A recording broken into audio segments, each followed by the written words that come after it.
I think if I hear you call me Becky one more time, six-pack, I'm gonna pop your tops. All six of them. Who are you?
Robber. I'm a businessman.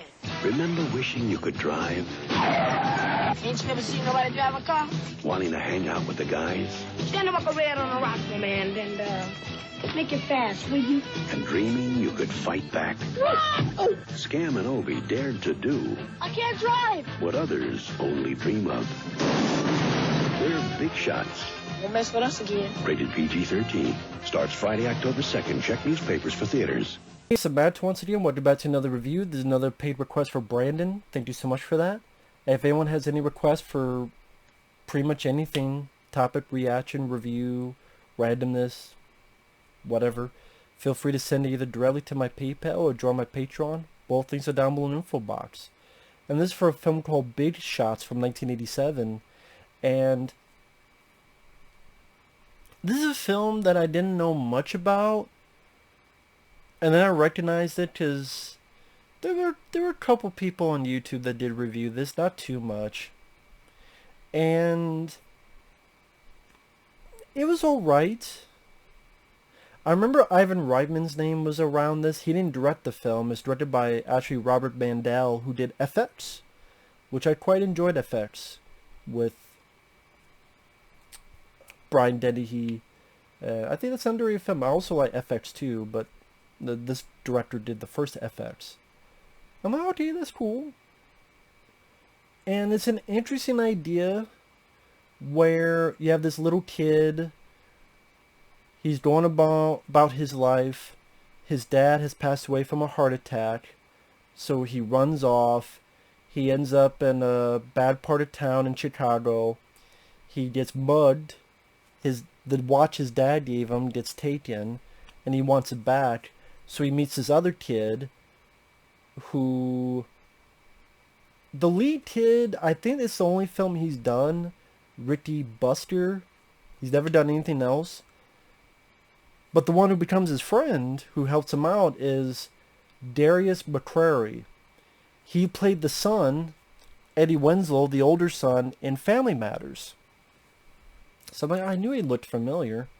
He's been in a few other stuff too, but yeah, he's the son from Family Matters. And I thought he did a pretty good job here.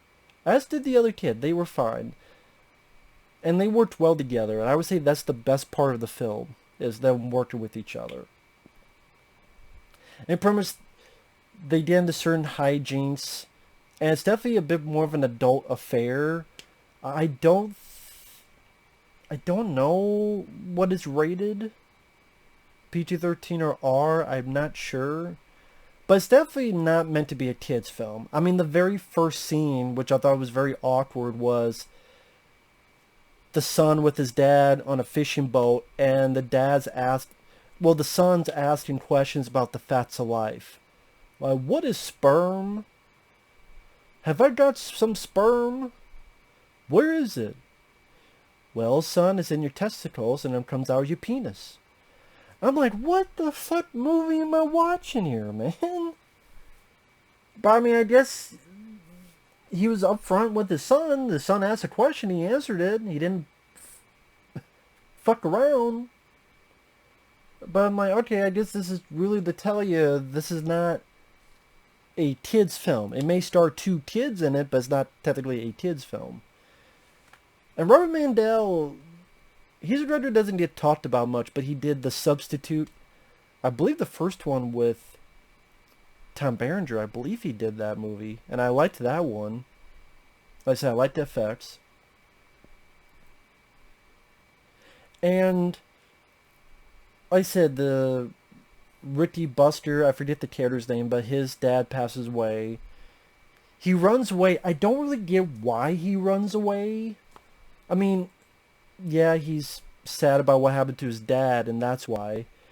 But at the same time, you're running away, and your sister doesn't seem that bad. Your mom seems good and nice, and maybe you did get help from her, or you did give her some help and some consoling. It just made me confused why he was leaving, running away. Like, if it was like, oh, he had a fight with his mom, and maybe that drove him to run away, or at least for a little bit, then come back. But it seemed like there should have been another event or two to really make him...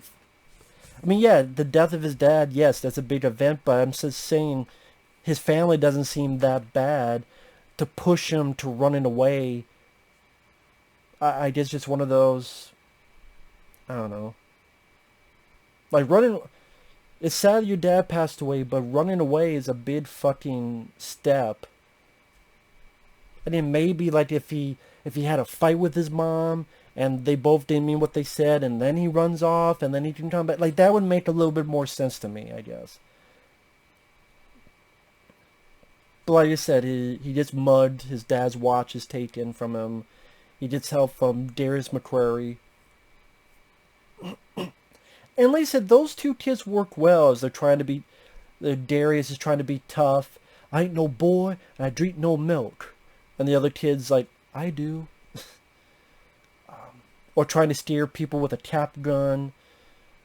Try and get some money. I believe Darius, his character's name's Scam. Which I could just imagine someone with the PC police. Oh, well, the black kid, his name is Scam. And the black kid, he's the one who is from a broken down family. And he's living on Skid Row in Chicago's South Side. It's like, don't take it any more than what the face value is telling you, Mr. PC Police. But, it's one of those things when you watch films like this, there's that back of your head, you're just wondering what movies don't... But this is a movie no one really knows about. I wouldn't say I loved the film. I didn't love this movie. I just thought it was okay because of the two lead kids. I thought they worked well together. Again, that on top of some recognizable people. Paul Winfield, who Scam knows. Paul Winfield, he was in The Terminator. He's been in a few other stuff. But I remember him the most in The Terminator. As one of our main cops trying to help Linda Hamilton's character. He was also, I believe, in Star Trek 2. As one of the people that got the infection in the ear. That parasite to be controlled by Khan. You also have Robert Prosty as this piece of shit pawn shop guy. Robert Prosty, you may remember him from Christine. He's a guy that owns the car shop, and our lead in that film, he allows him to work in the car shop. He's also I believe he's the guy in Last Action Hero who gives the magic ticket to the little kid. I believe that's Robert Prosty. And also in Gremlins 2, the new batch, he's the guy who has the grandpa monster vampire getup, but he wants to be a news reporter. That's also Robert Prosty. He's a good character actor. he did a good job here. You really hated this guy who has the watch. Obviously, it was sold to him, and he'll sell at a big price. And even though when they give him the money, Prosty's just a piece of shit. Nah, not gonna give it to you. Thanks for the money, though. Just a piece of shit. And one of the things about the film is this kid kind of learning to be his own man, learning to come out of his shell, learning to not be so worried and let loose. Like when he get ripped off, he's like, shit, shit, shit. And then Darius is like, yeah, all right, man. Now let's go get your watch. And then again, it's sort of these ups and downs that they go through. Like they steal a car, but the car happens to have a dead body in the trunk. And the two thugs whose car that belongs to, they're chasing the kids. They're trying to find Darius's dad because Darius's mom passed away long ago. And the dad doesn't know anything yet, so he knows it's somewhere down south, but he needs to go try to find his dad so he can lead a better life.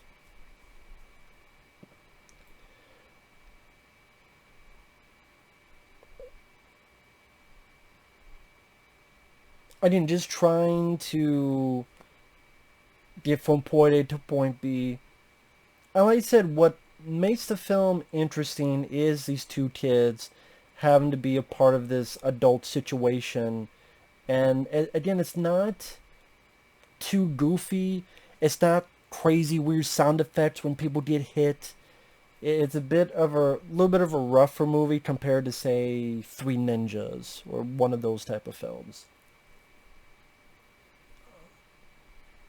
Like Paul Winfield taught some smack to him, and the kid goes, I don't know, I guess I'm just a little dumb white boy sometimes. Or these two kids are in trouble, and Paul Winfield helps them. And he tells the thug something to the effect of, I walk on water, eat bullets, and shit ice cream. I'm like, what?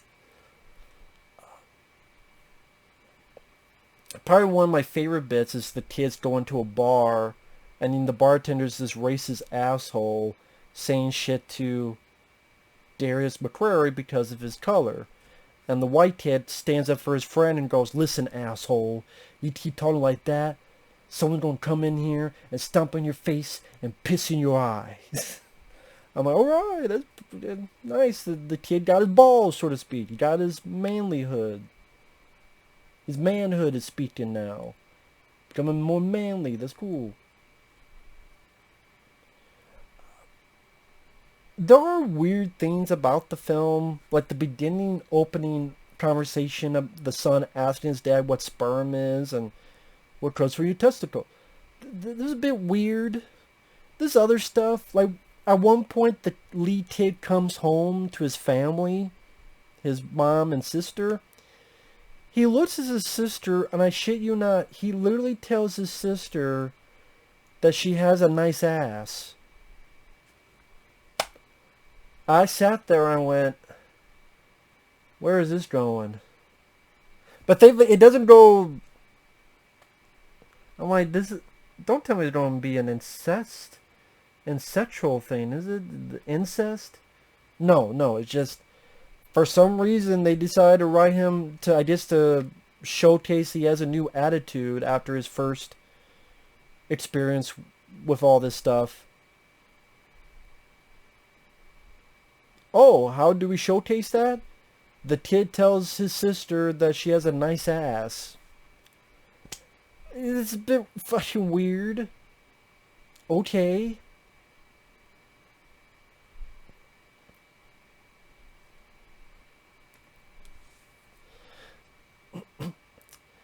And the third act, it was alright. I mean, they go on their trip to try to find the one kid's dad. And in a weird way, I want to say there's a little bit of redundancy in the fact of what happens is, okay, they pick a guy up and then their car gets stolen. But then they find the car and they steal it again. And then they have a little chase, and then you get a new car. Then when they're in a new car, granted, I don't know what more you do with two little kids, but I guess at times it tries to be an action film, and the action scenes are there, but maybe because you're dealing with little kids, it's nothing big. Like, there's a decent little scene where they steal a cop car and little decent car chase, but there's nothing extravagant, nothing big.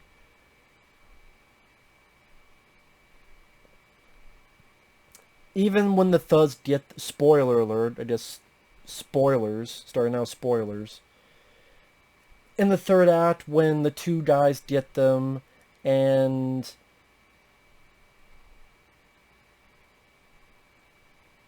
how the hell did they... I'm trying to remember how they get away from the kid. Oh yeah, the kids kind of punch... I think it's the actor's Robert Joy. I believe of the two thugs, one of them is the actor. He was in... You remember Land of the Dead? The guy who thought he was like a trick shot, and he was worked with the lead guy, and he talked and looked a little bit off, but he's still one of the good guys with our lead guy in Land of the Dead. I think that's Robert Joy. He's been in a lot of other stuff too. He was one of the two thugs. Yeah, they punch him, they get away, the car swerves, there's an explosion, and it kills the other thug. And the kid's like, oh my god, that guy got blown up. But then they run off, and the cops come, and they arrest the other guy. So I'd say it was interesting to see an 80s film that stars two little kids that's not strictly a kids movie.